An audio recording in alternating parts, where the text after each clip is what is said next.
గౌరవనీయులు పెద్దలు మనందరి ప్రియతమ నాయకులు అన్నగారు కేటీఆర్ గారు బీఆర్ఎస్ పార్టీ వర్కింగ్ ప్రెసిడెంట్ గౌరవనీయులు లక్షెట్పేటకు గతంలో రైతులకు మాట ఇచ్చినట్టుగా ఆ ఇచ్చిన మాట కట్టుబడి ఇవాళ ఈ రైతు సదస్సుకు విచ్చేసినారు.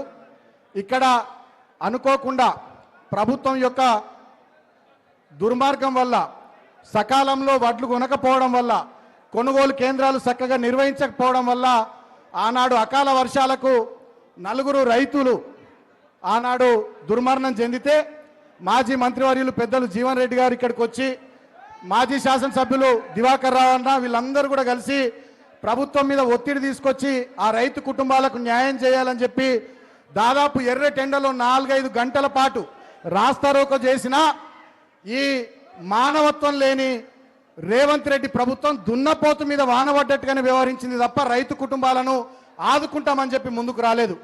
అప్పుడు వరంగల్లో రైతు గర్జన సభలో ఉన్న అన్న కేటీఆర్ గారికి ఈ విషయం మన వాళ్ళు తెలియజేస్తే ఈ రాక్షస ప్రభుత్వం, ఈ కర్కశ ప్రభుత్వం రైతులను పట్టించుకోకుండా మనం ఇవాళ రైతు పార్టీగా, రైతు బాంధవుడు కేసీఆర్ నాయకత్వంలో పనిచేస్తున్న పార్టీగా ఆ రైతు కుటుంబాలను స్వయంగా నేను ఆదుకుంటా, నేనొచ్చి ఆ కుటుంబాలకు అండగా నిలబడతా అని చెప్పి ఆనాడు కేటీఆర్ అన్న మాట ఇచ్చిండు. ఇచ్చిన మాట కట్టుబడి ఇవాళ ఇక్కడికి వచ్చినందుకు గట్టిగా మనం అందరం చప్పట్లతోని అన్నగారికి హృదయపూర్వకంగా కృతజ్ఞతలు తెలియజేద్దాం. నేను 2-3 విషయాలే మాట్లాడతా, ఎక్కువసేపు మాట్లాడను. పెద్దలు చాలా విషయాలు మాట్లాడతారు. మీ అందరికి కూడా తెలిసి ఇవాళ ఏం జరుగుతూ ఉందో రాష్ట్రంలో. రేవంత్ రెడ్డి లేచినా పన్నా ఉన్నా కిందికి చూసినా మీదికి చూసినా పక్కకు చూసినా ఆయనకు కేటీఆర్ అని కనబడుతున్నాడు తప్ప ఇంకొకరు కనబడతలేరు.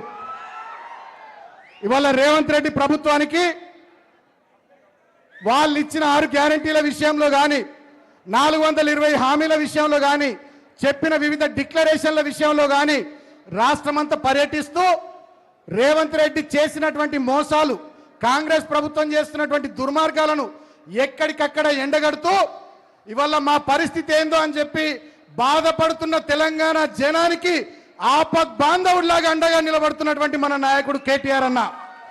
మొన్న మీరు చూసిర్రు వరంగల్లో రైతు డిక్లరేషన్ పేరిట కాంగ్రెస్ మోసం చేస్తే రైతుల పక్షాన అక్కడ నిలబడి గర్జించిండు అన్న. సంవత్సరానికి 2 లక్షల ఉద్యోగాలని చెప్పి నిరుద్యోగులను మోసం చేస్తే మొన్ననే సరూర్ నగర్ లో నిరుద్యోగుల గర్జన పెట్టి రేవంత్ రెడ్డి సర్కార్ మీద సమరశంకం పూరించిండు మన కేటీఆర్ అన్న. సమస్య ఏదైనా సందర్భం ఏదైనా 2.5 సంవత్సరాలుగా అలుపెరగకుండా పోరాటం చేస్తా ఉన్నాడు. అది లగచర్లలో లంబాడి బిడ్డల మీద రేవంత్ రెడ్డి సొంత నియోజకవర్గం కొడంగల్లో దాడి జరిగినా అన్ననే అండగా నిలబడ్డాడు. హైడ్రా పేరిట హైదరాబాద్ లో పేదల ఇండ్లు కూలగొడుతూ రేవంత్ రెడ్డి రాక్షస ఆనందం పొందుతూ పెద్దలకు గద్దలకు హైదరాబాద్ లో భూముల్ని తాకట్టు పెడతా ఉంటే హైడ్రా పేరిట ఇండ్లు కోల్పోతున్న పేదలకు నేనున్న అన్నగా అంటూ అండగా నిలబడ్డాడు మన అన్న కేటీఆర్ అన్న. మూసీ ప్రక్షాళన పేరిట 10,000 కుటుంబాలను రోడ్డు మీద వారేస్తూ 1,00,000 కోట్ల అవినీతికి రేవంత్ రెడ్డి పాల్పడుతుంటే మూసీ ప్రాజెక్టులో ఇండ్లు కోల్పోతున్నటువంటి అభాగ్యులకు అండగా నిలబడ్డాడు మన కేటీఆర్ అన్న. హైదరాబాద్ సెంట్రల్ యూనివర్సిటీలో కంచెగచ్చ బౌలి భూముల విషయంలో ఆనాడు రేవంత్ రెడ్డి ప్రభుత్వం దుర్మార్గంగా అక్కడి విద్యార్థుల మీద లాఠీ చార్జ్ చేసి కేసులు పెట్టి దాడులు చేస్తూ ఉంటే హైదరాబాద్ సెంట్రల్ యూనివర్సిటీ విద్యార్థులకు అండగా ఆనాడు నిలబడ్డాడు మన కేటీఆర్ అన్న. ఇట్లా చెప్పుకుంటూ పోతే రాష్ట్ర వ్యాప్తంగా ఎక్కడ ఏ కార్యక్రమం జరిగినా, ఎక్కడ ఈ ప్రభుత్వం ఏ దుర్మార్గం చేసినా బాధిత ప్రజల పక్షాన, పోరాటం చేసే ప్రజల పక్షాన నేను పోరాడుతాను, నేను మీకు అండగా నిలబడతానని చెప్పి రాష్ట్రంలోని ప్రజానీకం మొత్తానికి అన్న అండగా నిలబడతా ఉన్నాడు. దాంట్లో భాగంగా ఇవాళ అన్న మీద ఈ రేవంత్ రెడ్డి మాట్లాడుతున్నటువంటి మాటలు మనం చూస్తూ ఉన్నాం. ఇవాళ కేటీఆర్ గారు ఏం మాట్లాడుతున్నారు? నువ్వు చెప్పిన హామీలు నెరవేర్చవయ్యా రేవంత్ రెడ్డి అంటే కేటీఆర్ గారిని, కేసీఆర్ గారిని ఎట్లా విమర్శిస్తా ఉన్నారో హరీష్ రావు గారిని మనం చూస్తూ ఉన్నాం. కేటీఆర్ అన్న అడిగే ప్రశ్నలకు సమాధానం చెప్పే దమ్ము లేక ఈ దద్దమ్మ ముఖ్యమంత్రి రేవంత్ రెడ్డి అన్న మీద ఫార్ములా ఈ కేసు అని చెప్పి ఒక దొంగ కేసు బనాయించిండు.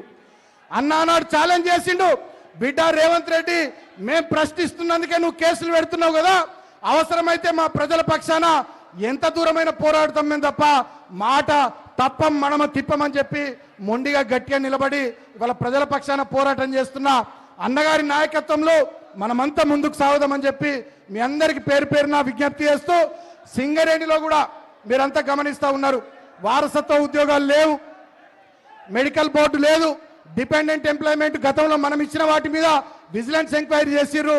దాని మీద కూడా త్వరలో ఈ ప్రాంతంలో అన్న సింగరేణి పోరుబాటలో భాగంగా కూడా పర్యటిస్తా అని చెప్పి మాటిచ్చిండు. ఒకవైపు రైతుల కోసం, ఇంకోవైపు సింగరేణి కార్మికుల కోసం, మరోవైపు రాష్ట్రంలోని నిరుద్యోగుల కోసం అణగారిన వర్గాలు ఎస్సీలు, ఎస్టీలు, బీసీలు, మైనారిటీలు, రైతులు, కార్మికులు ఏ వర్గానికి ఏ ఇబ్బంది వచ్చినా నేను పోరాడతానని చెప్పి పోరాటంలో మనకన్నా ముందుంటున్నాడు మనన్న కేటీఆర్ అన్న. వారి నాయకత్వంలో గట్టిగా పోరాడదాం. పోరాడితే పోయేదేం లేదు. పిట్టల దొర రేవంత్ రెడ్డి ప్రభుత్వం తప్ప, తుపాకీ రాముడు రేవంత్ రెడ్డి ప్రభుత్వం తప్ప పోరాడితే పోయేదేం లేదు. మన హక్కుల కోసం ఎన్ని కేసులు పెట్టినా, ఎంత నిర్బంధం పెట్టినా మనం పోరాడదామని చెప్పి మీ అందరికీ కూడా తెలియజేస్తూ మళ్ళొక్కసారి ఈ రైతు సదస్సుకు విచ్చేసిన కేటీఆర్ అన్నకు గట్టిగా చప్పట్లతోని మనం హృదయపూర్వకంగా కృతజ్ఞతలు తెలియజేస్తూ మీ అందరి దగ్గర సెలవు. జై తెలంగాణ.